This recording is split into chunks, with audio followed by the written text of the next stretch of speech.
माननीय सर्वोच्च न्यायालय दिल्ली में अंतरिम शिक्षकों का जो है आज एक केस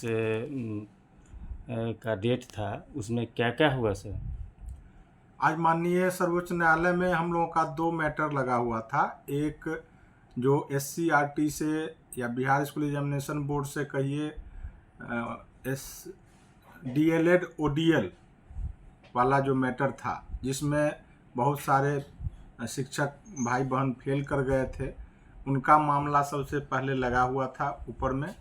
उसके बाद एक भारती कुमारी के नाम से NIOS NC वाला मैटर लगा हुआ था। दोनों मैटर की सुनवाई हुई। हम लोगों की तरफ से माननीय विद्वान अधिवक्ता श्री विकास कुमार सिंह जी और विद्वान अधिवक्ता और AOR श्री अजय कुमार सिंह जी उपस्थित थे। मैं भी उन लोगों के साथ असिस्ट कर रहा था।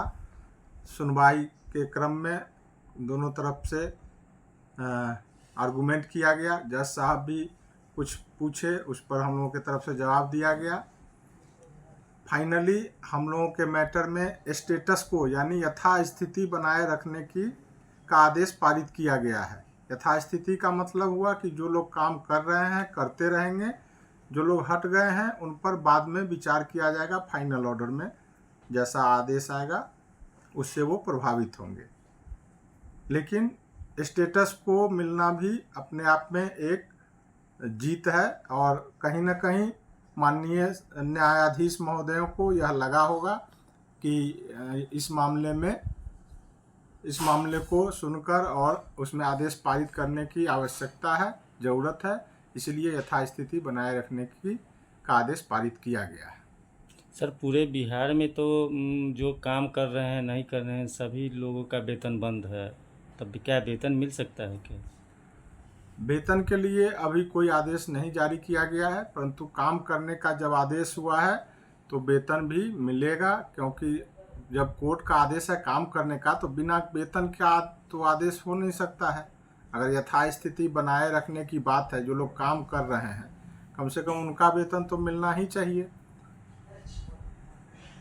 अच्छा, जिस तरह हाई कोर्ट में सर सारा केस एक हो गया था, क्या आज भी कुछ केस एक हुआ है या सिंगल केस था?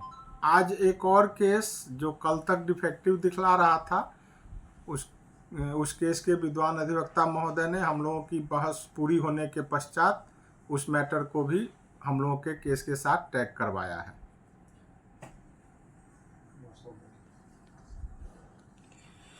क्या सर?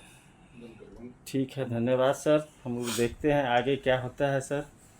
आप ही पर आशा है और लोगों का जो है अभी जो फाइनली बहस तक क्या उम्मीद लगाया जा सकता है? हम लोग पूरी उम्मीद के साथ और तैयारी के साथ इस मामले में आगे बढ़ रहे हैं और उम्मीद है, भगवान पर भरोसा है, न्यायालय पर भरोसा है कि हम लोगों को सफलता मिलेगी और जल्द